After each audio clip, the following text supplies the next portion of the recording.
Muy buenos días y un feliz santo sábado para cada uno de ustedes. Estamos en la continuación de la parte 1 de la especialidad de Patriarcas de la Biblia. Y como decía en el video anterior, esta especialidad hace parte de la serie El Conflicto junto con las otras especialidades que son jueces, reyes, profetas de la Biblia, discípulos y adoración cristiana. Así que sin más preámbulo, vamos con la continuación de la primera parte de la especialidad de Patriarcas de la Biblia. Y nos habíamos quedado en la historia o el personaje de Jacob.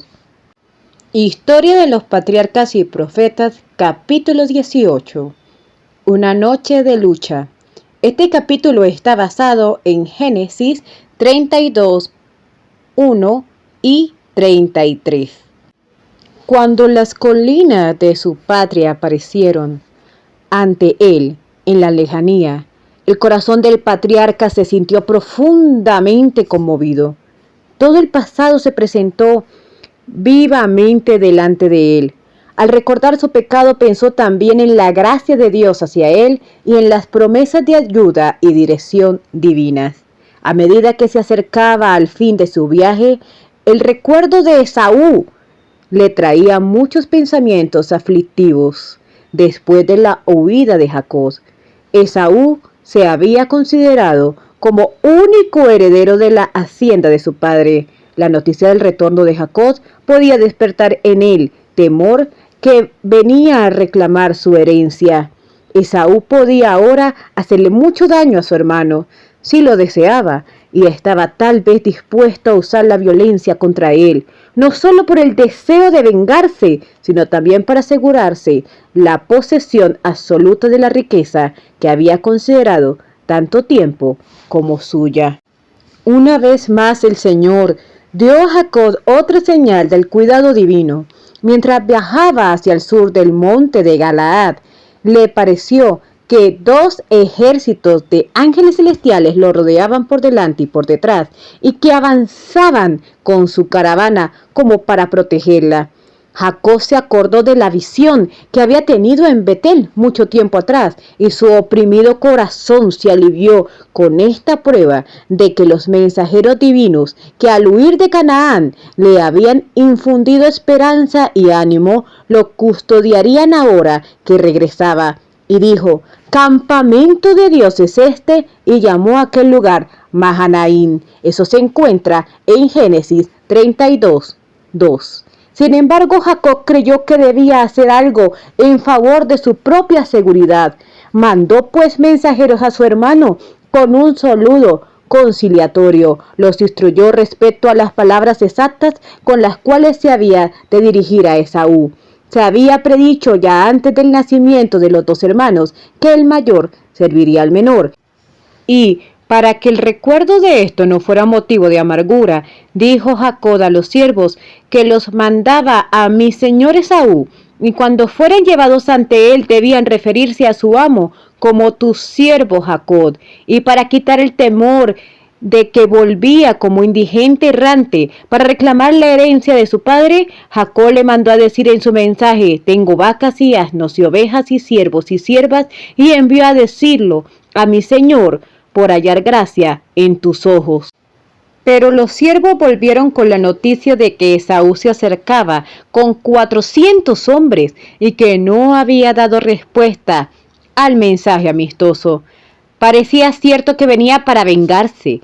El terror se apoderó del campamento. No podía volverse y temía avanzar. Sus acompañantes, desarmados y desamparados, no tenían la menor preparación para hacer frente a un encuentro hostil. Por eso los dividió en dos grupos, de modo que si uno es atacado, el otro tendrá la oportunidad de huir.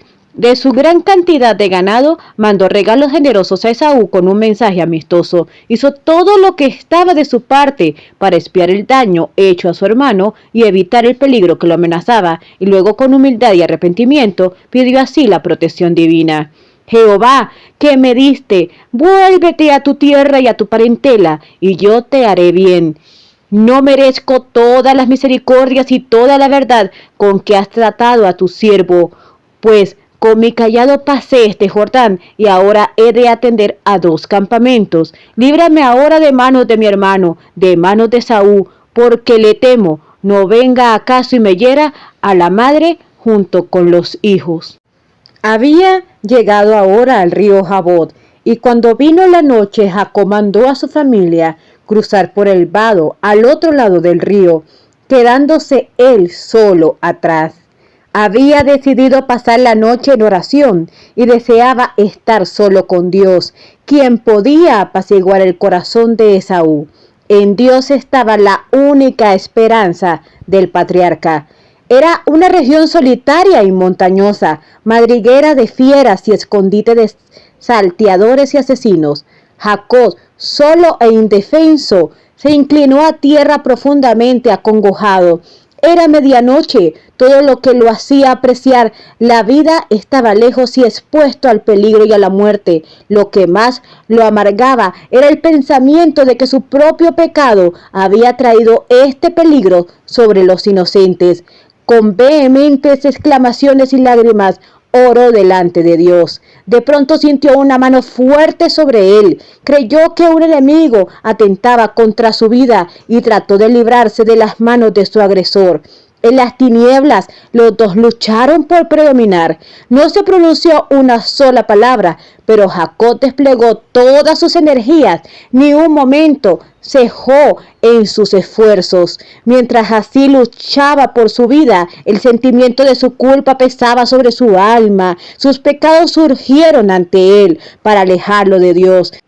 Pero en su terrible aflicción recordaba las promesas del Señor y su corazón exhalaba súplicas de misericordia. La lucha duró hasta poco antes del amanecer, cuando el desconocido tocó el muslo de Jacob, dejándolo incapacitado en el acto. Entonces reconoció el patriarca el carácter de su adversario. Comprendió que había luchado con un mensajero celestial y que por eso sus esfuerzos casi sobrehumanos no habían obtenido la victoria. Era Cristo, el ángel del pacto, el que se había revelado a Jacob. El patriarca estaba imposibilitado y sufría el dolor más agudo, pero no aflojó su asidero. Completamente arrepentido y quebrantado, se aferró al ángel y lloró y le rogó. Podemos leer Oseas 12:4. Pidiéndole la bendición, necesitaba tener la seguridad de que su pecado había sido perdonado. El dolor físico no bastaba para apartar su mente de este objetivo. Su decisión se fortaleció y su fe se intensificó en fervor y perseverancia hasta el fin. El ángel trató de librarse de él y le exhortó: déjame que raya el alba. Pero Jacob contestó: no te dejaré si no me bendices. Si esto hubiera sido una confianza jactanciosa y presumida, Jacob habría sido aniquilado en el acto, pero tenía la seguridad de que él confiesa su propia indignidad y sin embargo confía en la fidelidad del Dios que cumple su pacto. Jacob luchó con Dios y venció por su humillación, su arrepentimiento y la entrega de sí mismo. Este pecador y extraviado mortal prevaleció ante la majestad del cielo. Se había aferrado con mano temblorosa de las promesas de Dios y el corazón del amor infinito no pudo desoír los ruegos del pecador.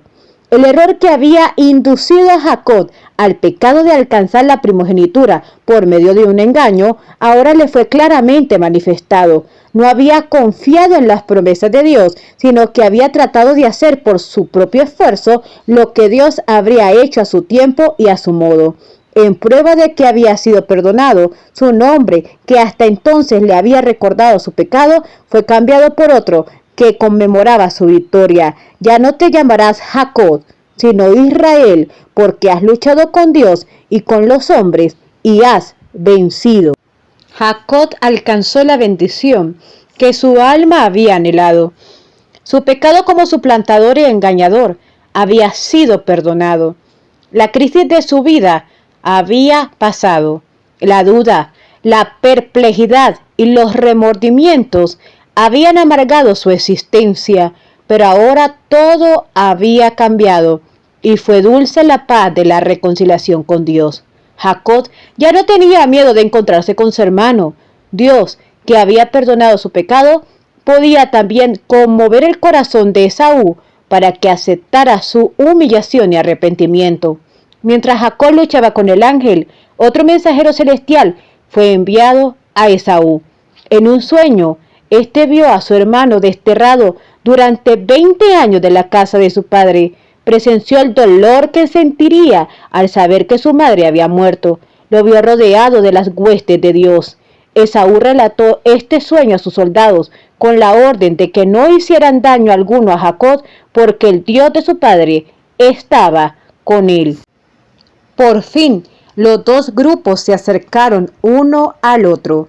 El jefe del desierto al frente de sus guerreros y Jacob con sus mujeres e hijos, acompañado de pastores y siervas y seguido de una larga hilera de rebaños y manadas. Apoyado en su cayado, el patriarca avanzó al encuentro de la tropa de soldados. Estaba pálido e imposibilitado por la reciente lucha y caminaba lenta y penosamente, deteniéndose a cada paso, pero su cara estaba iluminada de alegría y paz. Al ver a su hermano cojo y doliente, Esaú corrió a su encuentro y echándose sobre su cuello, lo abrazó y besó. Los dos lloraron. Eso lo podemos encontrar en Génesis 33:4. Hasta los corazones de los rudos soldados de Esaú fueron conmovidos cuando presenciaron esta escena. A pesar de que él les había relatado su sueño, no podían explicarse el cambio que se había efectuado en su jefe. Aunque vieron la flaqueza del patriarca, nunca pensaron que esa debilidad se había convertido en su fuerza. Les invito a imaginarse tan bella escena. En la noche angustiosa, pasada a orillas del Jaboc, cuando la muerte parecía inminente, Jacob había comprendido lo vano que es el auxilio humano, lo mal fundada que está toda confianza en el poder del hombre. Vio que su única ayuda había de venir de aquel contra quien había pecado tan gravemente. Desamparado e indigno, invocó la divina promesa de misericordia hacia el pecador arrepentido. Aquella promesa era su garantía de que Dios lo perdonaría y aceptaría. Los cielos y la tierra habrían de perecer antes de que aquella palabra faltara, y esto fue lo que lo sostuvo durante aquella horrible lucha. La experiencia de Jacob durante aquella noche de lucha y angustia representa la prueba que habrá de soportar el pueblo de Dios inmediatamente antes de la segunda venida de Cristo. El profeta Jeremías, contemplando en santa visión nuestros días, dijo: así ha dicho Jehová, hemos oído gritos de terror y espanto, no hay paz, y que se han puesto pálidos todos los rostros. ¡Ah! ¡Cuán grande es aquel día! Tanto que no hay otro semejante a él. Es un tiempo de angustia para Jacob, pero de ella será librado. Eso lo podemos encontrar en Jeremías 30, 5 al 7.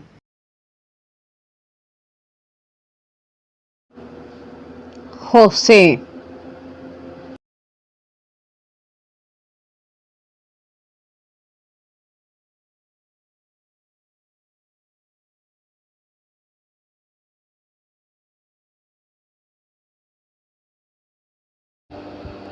Like para la parte 2. En la parte 2 hablaremos sobre las 12 tribus, otros patriarcas y las matriarcas. También existieron matriarcas en la especialidad que estamos viendo de patriarcas de la Biblia.